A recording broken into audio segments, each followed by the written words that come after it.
Good morning student. आज हम आपको हिंदी बसंत भाग 2 पाठ 4 कठपुतली कविता आपको समझाएंगे।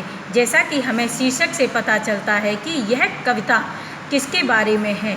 कठपुतली के बारे में। आप सब ने कठपुतली देखी होगी या कठपुतली का प्रोग्राम या खेल भी आपने देखा होगा। ये बहुत ही पुरानी लोक कला है जो कि हमारे देश में कई सालों से चली आ रही है और विदेशों में आज भी खूब प्रचलित है।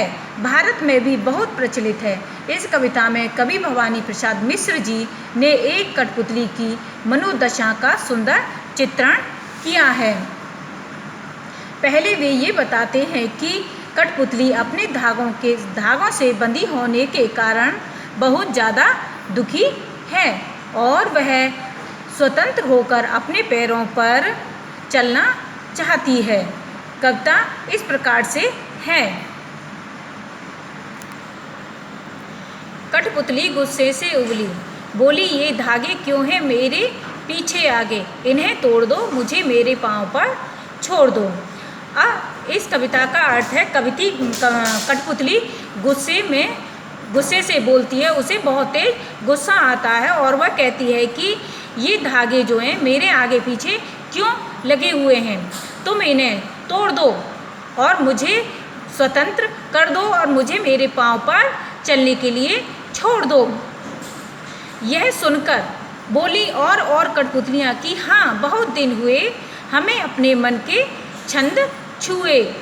और कठपुतलियाँ पहली कठपुतली की बात सुनकर खुश हो जाती हैं और कहती हैं कि हाँ, बहुत दिन हो गए हैं हमें अपने मन के छंद छुए, यानी कि अपने मन के अच्छे अच्छे गीत गाए हुए हम स्वतंत्र गीत गाना चाहती हैं।